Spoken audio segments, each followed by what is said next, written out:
So basically, this is Final Fantasy III. This is a new old game that looks newer and or older than it has before. A devastating earthquake swallows up the crystals that bring light to the world, leaving great chasms from which monsters now spew. Orphaned from a young age and raised in the remote village of Ur, our heroes are Barry, Hubert, Glitz, and Anus, son of Anus.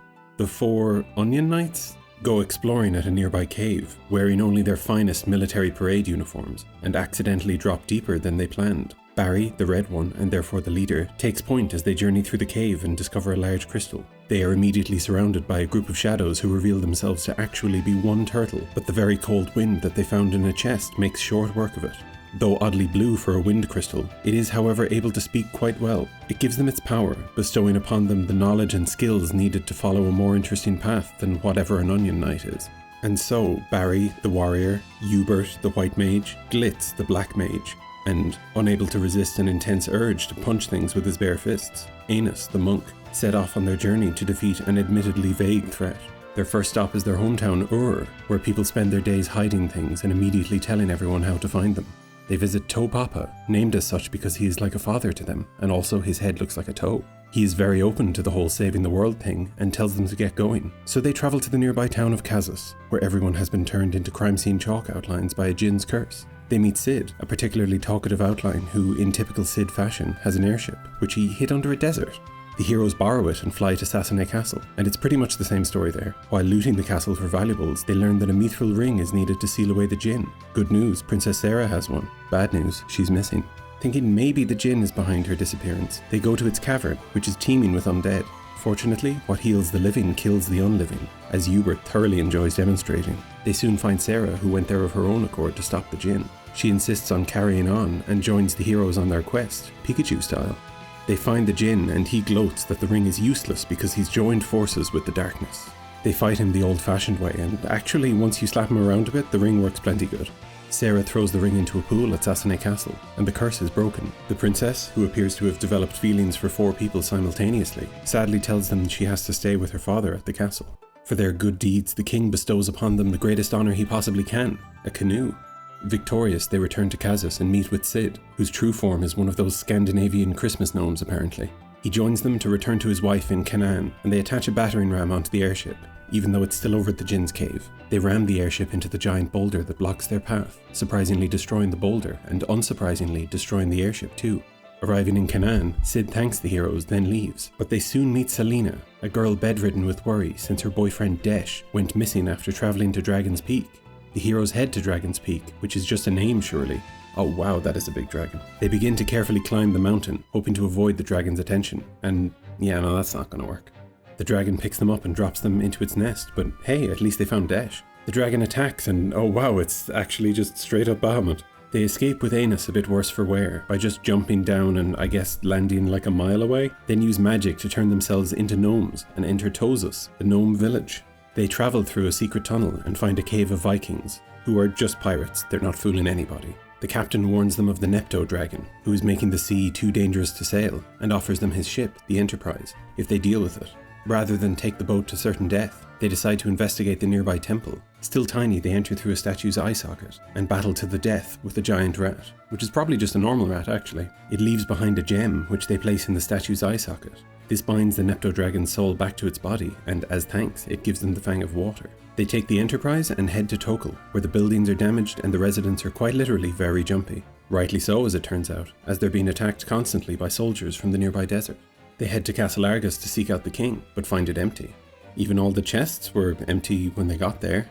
They move on further to the Gulgan Gulch, where 10 blind men give them very vague cryptic clues. An 11th blind man is kept in the basement, presumably bullied by the others because he is capable of giving a straight answer.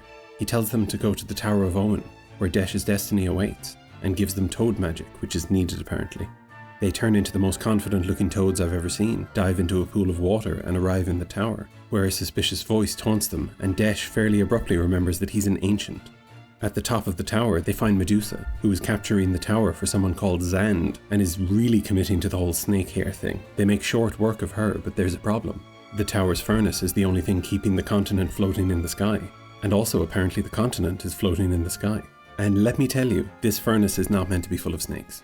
Desh remembers that he is the tower's watchman and can fix it, but has to do it from inside the furnace, which might possibly be a little bit too warm for him. He hits them with a sweet pun and hops into the furnace's core, teleporting them out as he does. As a nice bonus on top of the still floating in the sky situation, Desh's sacrifice also opens a nearby strait for the heroes.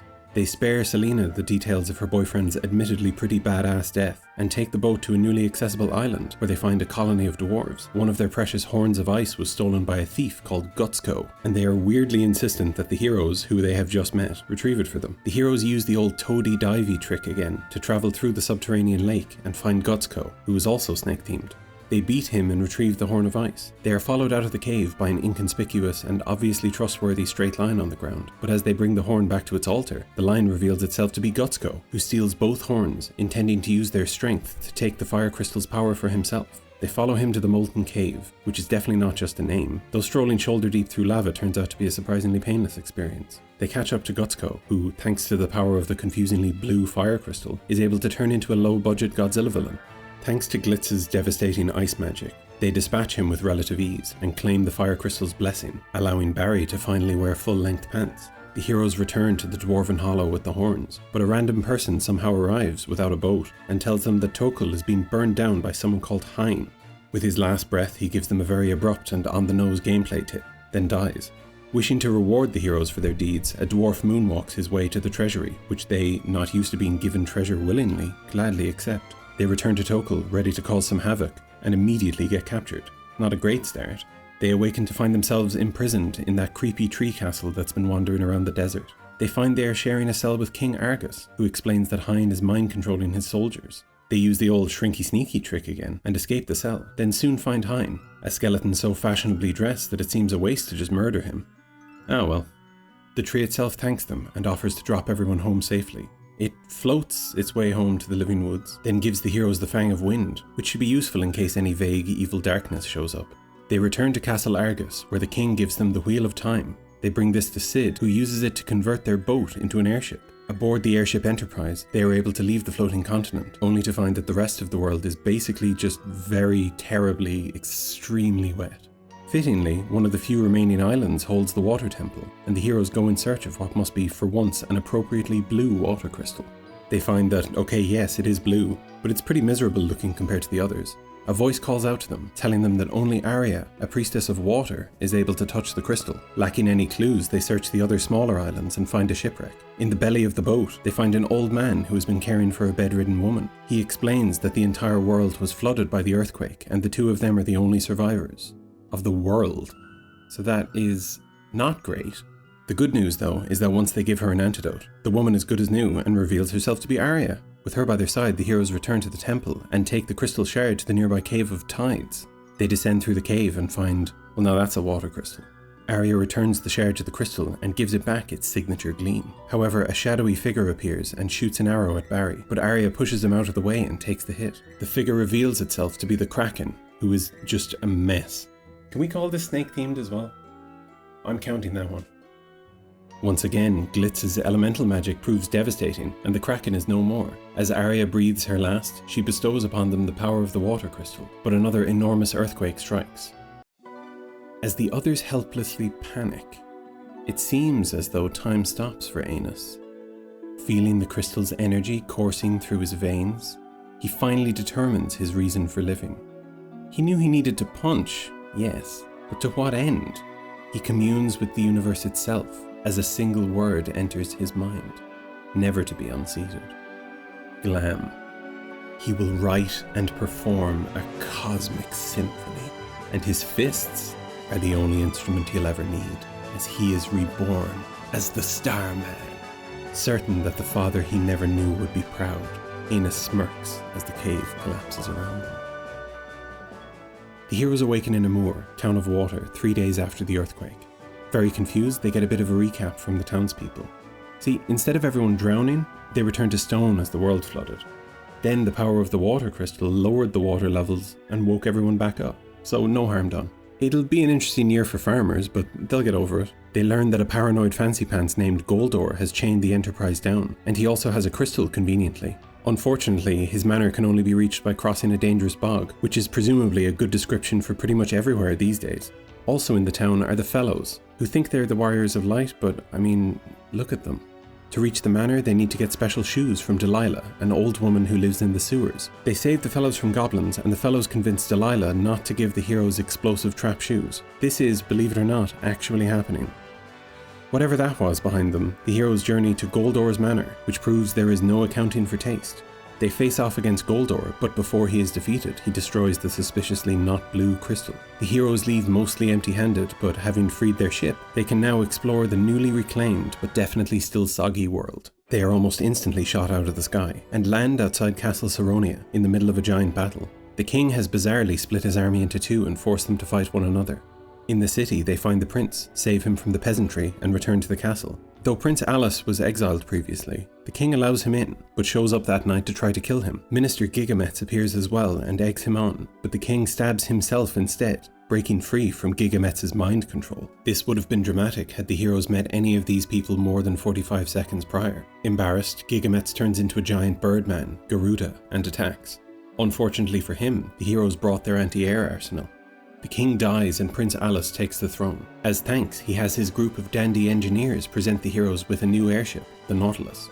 Following a heavy-handed hint from the dandies, they use the Nautilus, which is oddly named for something that doesn't go underwater, to seek out the Dalg continent. There they find the Palace of Doga, a reclusive mage with an army of Mughals, who tells them that Zand is the villain. Of course, they knew that several times over, but it's no problem, he's trying his best. Doga, Zand, and Une used to be the disciples of Noah, the world's greatest ever mage. When Noah died, he gave Doga his magic, Une control over the dreamscape, and Zand the gift of mortality. Well, yeah, I mean, understandable, so I'd be mad. Zand has been using the Earth Crystal's power to wreak havoc upon the world. The real one, not Goldor's fake non-blue crystal. He joins them and they journey through the Cave of the Circle. The heroes make it through the cave to the Circle, and Doga announces that his life force is running out. But he's not mortal, right? He casts a spell which allows the Nautilus to travel underwater. Right, yeah, okay, there it is. A legendary delegator, Doga instructs them to go to the Temple of Time under the sea, retrieve Noah's loot, wake up Une from the dream world, and bring her back. Okay, then after that, they need to commandeer the Invincible, a colossal battleship. Meanwhile, he's gonna go find a key. They use their new ship to visit the surprisingly dry Temple of Time. They find Noah's lute, which plays a lovely tune by itself, and take it with them. They move at ludicrous speed to Une's shrine, where she is, no surprise, sleeping. Barry plays a sweet solo on the lute, which pulls both Une and her hat back into the waking world. She limbers up aggressively, then joins the party so they can steal themselves a big airship in the ancient ruins. She also gives them the Fang of Fire for some more vague darkness fighting power. They zip over to the ruins where an earthquake has caused many boulders to block the path ahead, but Une uses her Freddy Krueger powers to clear the way. The researchers who had been trapped are seemingly fine, having set up shops and an inn deep inside dangerous uninhabited ruins, which is an optimistic business model to say the least. They battle on to the lowest levels of the ruins, only to find themselves suddenly on the shockingly pristine Invincible. The airship is an absolute juggernaut, and with its colossal engines can just about squeak over very tiny mountains. They set out towards the Cave of Shadows in order to get the Fang of Earth. After some truly inspiring platforming, they reach the cave's entrance. They wade through many floors of winding, hidden corridors, finally reaching the Fang of Earth, and wasting no time, they return to Doga's palace. Upon their arrival, they are immediately teleported to Doga's grotto, another cave system. In order to forge a key using pure fighting spirit, they attack the heroes, and wow, the years have not been kind to them. After the heroes possibly kill them, they are given the key they'll need to take down Zand once and for all. They use the elemental fangs to destroy the statues blocking the way, then do some more utterly thrilling mountain hopping in the Invincible. The heroes find a giant crystal tower surrounded by a vast maze. They set off in search of the Earth Crystal, wherever that— oh, there it is. Zand has laid a trap for the heroes, but that's still a really high-risk play, right? Just leave the only power they're still missing right inside the front door?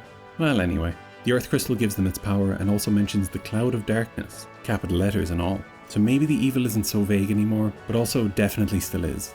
Thanks to Zand's poor planning, Hubert and Glitz are now finally able to become the cooler versions of themselves, with Glitz enjoying the increased power that a matching robe and wizard hat brings, while Hubert is now able to heal wounds by harnessing the terrifying arcane energies of the dreaded Furry. The Ancient's Maze certainly lives up to its name, but the heroes, now fully empowered, are able to force their way through without too much difficulty. Now, a genuinely massive crystal tower is all that stands between them and actually meeting the villain for the first time. They use the key and begin their ascent. Floor after floor of profoundly blue scenery blends together until the heroes reach a hall with 5 definitely not real dragons and a mirror. Looking into the mirror causes the heroes to be paralyzed as, yeah, there it is. But Doga's ghost, maybe, appears and declares that only 5 hearts of pure light can break the curse of the worms. He then leaves to go get them. Yeah, nice one, Doga. I'm sure these dragons are happy to take a time out. He grabs Princess Sarah, Sid, Desh, who is not only alive but has apparently just been hanging out in the furnace of his own accord, Alice, and finally, wow, he's really stretching himself thin on this one. He brings one of the fellows. All 5 of these pure hearts, apparently ready to keep the worms, the worms, at bay, allow the Warriors of Light to move on and face off against Zand. Zand announces that all their struggle was for naught, as the darkness has already drawn too close, which, yeah, I mean, that's quite dark in fairness. He attacks them, and while he's certainly very powerful, he's no match against Aenus's celestial pummeling. As he falls, he again tells them it is too late, the cloud of darkness has already gathered. The true villain at last appears, and is not exactly an antagonist, but more the concept of badness itself. The final test to cleanse the darkness once and for all, and bring about an era of light and peace, is about to... Okay... The Pure Hearts and that guy arrive to help, having somehow done anything at all to the worms. The souls of Doga and Une appear and transfer their life force into the heroes, reviving them. Revitalized, they travel to the world of darkness, hoping that maybe the cloud of darkness is a bit less powerful there? As they explore the world of darkness, they discover 4 dark counterparts to the 4 crystals they found along their way. Each one is attended to by a warrior of dark, who each gets their moment in the exposition spotlight. When a world has become too light or dark, the cloud of darkness is created to hit the reset button. The Warriors of Dark stopped this from happening 1000 years ago, but the worlds of light and dark need one another to exist in parallel. If they were to converge, it would result in a world of nothingness, which definitely sounds bad. Each of the Warriors of Dark offer their assistance in saving both worlds. Both groups of heroes face off against the cloud of darkness, as the Warriors of Dark jump into the cloud to weaken it, giving the Warriors of Light a slim chance to succeed. They weather the storm of massive laser beam attacks, and together, with the power of Aenus's cosmic fists, Glitz's spectacular spells, Hubert's questionably powered healing, and Barry's sheer main character energy, they destroy the cloud of darkness and hold off the call of the void, hopefully once and for all. With both the worlds of light and darkness saved, they return to the 4.5 Pure Hearts and all leave on the Invincible. The heroes drop everyone home one by one until only Princess Sarah remains. She insists on staying with Barry, and who could blame her? They all return to Ur, where Topapa and his head welcome them home as Barry, Hubert, Glitz and Aenus are bathed in the light of the rejuvenated crystals, now keeping watch over a new era of peace.